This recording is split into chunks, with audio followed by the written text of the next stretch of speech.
성도님들 반갑습니다. 4월 29일 금요일 말씀 묵상입니다. 4월이 가고 벌써 5월입니다. 따뜻한 봄날이 이어지고 있는데 우리 성도님들 가정에도 주님의 따뜻한 은혜가 넘치기를 기도합니다. 주말 묵상 본문을 먼저 안내해 드리겠습니다. 내일 토요일 묵상 본문은 시편 81편 1절에서 16절 말씀이고, 주일 묵상 본문은 룻기서 1장 1절에서 14절 말씀입니다. 개인적으로 꼭 읽으시고 묵상하시기 바랍니다. 오늘 묵상 본문은 시편 80편 1절에서 19절 말씀입니다. 어제 이어서 시편 80편도 아삽의 시편으로 소개되고 있습니다. 그리고 표제가 붙어 있는데 인도자를 따라 소사님 에두스에 맞춘 노래라는 다소 어려운 말이 붙어 있습니다.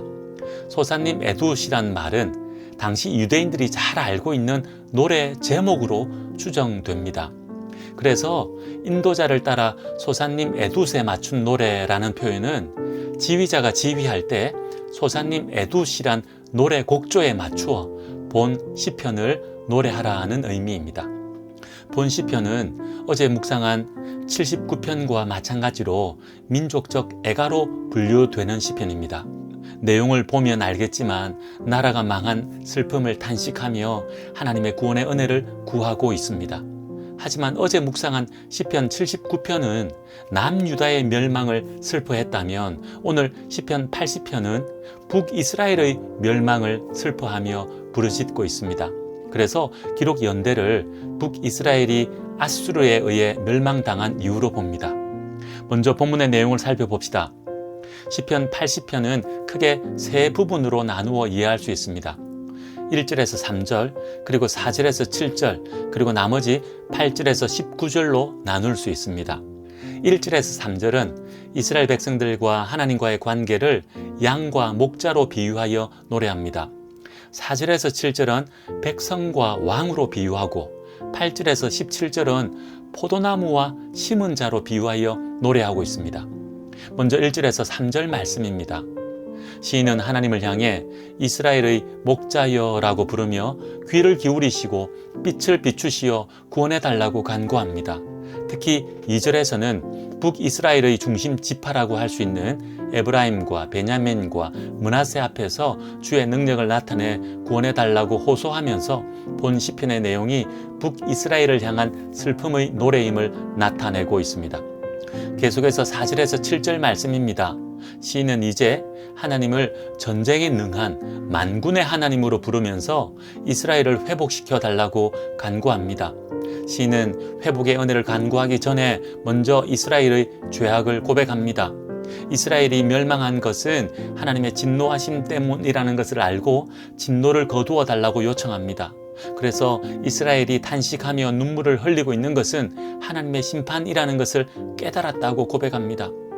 이렇게 이스라엘이 망하여 주변 이웃 나라들이 서로 이스라엘을 차지하려고 다투며 비웃고 있으니 만군의 하나님께서 원수들을 물리치시고 이스라엘은 구원해달라고 간구하고 있는 것입니다. 7절 말씀입니다. 만군의 하나님이여 우리를 회복하여 주시고 주의 얼굴의 광채를 비추사 우리가 구원을 얻게 하소서. 시인은 계속해서 하나님을 포도나무를 심으신 분으로 비유하며 구원의 은혜를 요청합니다. 본문 8절에서 17절 말씀입니다. 시인은 하나님께서 농부가 포도나무를 심는 것처럼 이스라엘 백성들을 애굽에서 인도하여 약속의 땅에 두셨다고 고백합니다. 농부가 포도나무를 가꾸는 것처럼 하나님께서는 약속의 땅에서 이스라엘 백성들이 번성하게 하셨습니다. 그래서 가지가 뻗고 넝쿨이 퍼져나간 것처럼 이스라엘 백성들이 번영의 은혜를 누렸다고 고백합니다. 그랬는데 이제 하나님께서 포도밭의 담을 허무셔서 지나가는 사람들과 멧돼지들과 들짐승들이 열매를 해치며 따먹게 하여 포도나무가 다 상하게 된 것처럼 이스라엘 백성들을 심판하셔서 모든 것이 무너졌다고 애통해하고 있습니다. 시인은 어찌하여 그렇게 하셨습니까? 라고 탄식하며 농부가 다시 포도나무를 돌보아 일으키는 것처럼 이스라엘을 돌보아 달라고 요청합니다. 본문 14절 말씀입니다. 만군의 하나님이여 구하옵나니 돌아오소서. 하늘에서 굽어보시고 이 포도나무를 돌보소서. 그러면서 시인은 하나님께 이 포도나무는 하나님께서 심으셨고 돌보신 나무이니 버리지 마시고 다시 힘있게 해달라고 간절하게 하나님을 설득합니다.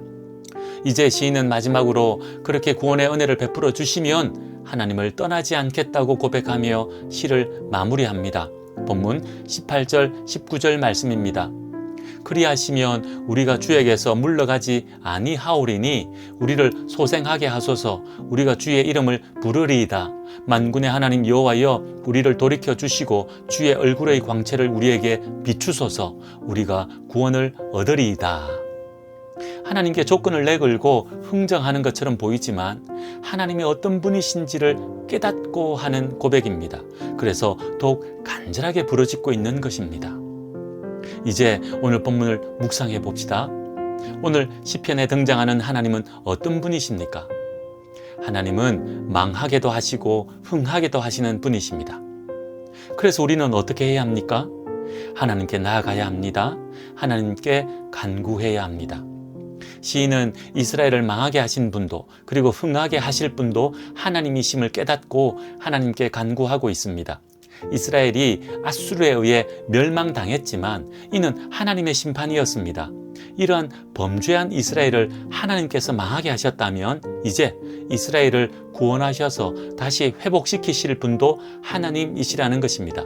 그래서 하나님께 구원의 은혜를 베풀어 달라고 간구합니다. 인간적으로 보면 염치 없는 것처럼 보이지만 하나님께 구할 수밖에 없으며 하나님께 구해야 함을 알고 하나님께 간구하는 것입니다. 너무나도 당연한 말이지만 우리의 모습을 돌아보면 그렇게 생각하지 않을 때가 종종 있는 것 같습니다. 우리 삶에 어려움이 닥치고 환난과 고난이 있을 때 하나님 앞에서 우리의 모습을 돌아보고 하나님을 바라보기보다는 눈에 보이는 것에 우리의 마음을 빼앗겨 우리 자신의 모습도 제대로 깨닫지 못하고 하나님을 믿음으로 바라보지도 않는 우리의 모습 말입니다. 예를 들어 건강에 어려움이 생기고 물질에 어려움을 겪을 때 우리는 세상 사람들과 똑같이 반응하는가 아니면 하나님의 백성들처럼 반응하는가 말입니다. 물론 우리도 건강에 도움이 되는 방법을 찾고 물질의 어려움을 해결할 방법을 찾아야 합니다. 그렇게 하는 것은 너무나 당연하고 중요합니다. 하지만 우리가 하나님의 자녀요 하나님의 백성들이라면 이 모든 것이 하나님의 섭리 가운데 있다는 것을 깨닫고 하나님 바라보며 우리 자신의 모습을 돌아볼 줄 알아야 할 것입니다. 그런 환난과 고난을 통해 무엇을 깨닫게 하시는지를 돌아보고 하나님의 뜻을 깨달을 줄 알아야 할 것입니다. 혹 우리의 믿음 없음과 죄로 인하여 그런 어려움이 생기지는 않았나 돌아보고 만약 그렇다면 회개해야 하고 그렇지 않다면 또 다른 하나님의 뜻이 있을 것이니 그 하나님의 뜻을 깨닫기 위해 하나님께 나아가야 할 것입니다. 그렇게 할 때 하나님의 구원의 은혜가 회복의 은혜가 부어질 줄 믿습니다. 이 은혜가 우리 삶 가운데 우리 가정 가운데 부어질 때 오늘 본문에서 시인이 마지막으로 고백한 것처럼 우리가 주에게서 물러가지 않겠습니다 라고 믿음으로 고백하는 우리 성도님들 되시기 바랍니다. 기도하겠습니다. 하나님 아버지, 하나님께서는 망하게도 하시고 흥하게도 하시는 분이심을 고백합니다. 그렇게 하시어 우리의 죄를 깨닫게 하시고 하나님께로 돌이키게 하십니다. 혹 우리 삶 가운데 환난과 고난이 있다면 우리의 죄 때문은 아닌지 돌아보게 하시고 우리를 회복시키실 분은 오직 하나님뿐이시오니 더욱 믿음으로 하나님께 나아가는 저희들 되게 하옵소서. 오늘도 하나님의 은혜를 간절히 구할 때 회복의 은혜와 구원의 은혜를 베풀어 주옵소서. 예수님의 이름으로 기도하옵나이다. 아멘. 오늘은 다음 세대와 우리 자녀들을 위해 기도하는 날입니다. 어제 오늘 말씀을 묵상하면서 다음 세대와 우리 자녀들을 위해 기도하기 전에 우리가 먼저 믿음으로 굳게 서야 함을 더욱 깨닫게 됩니다. 왜냐하면 선조들의 불순종으로 하나님의 심판을 받아 나라가 망하게 되어 그 불행한 시대에 살아남은 자들이 애통함으로 하나님께 부르짖고 있으니 말입니다. 우리 자녀들이 그런 불행한 시대를 살지 않으려면 우리가 더욱 믿음으로 살아야 하며 그 믿음을 전해야 할 것입니다. 그러니 오늘은 우리 자신과 우리 자녀들을 위해 함께 기도합시다. 믿음으로 살아가는 세대 되게 해달라고 기도하는 오늘 하루 됩시다. 오늘도 믿음으로 승리하십시오.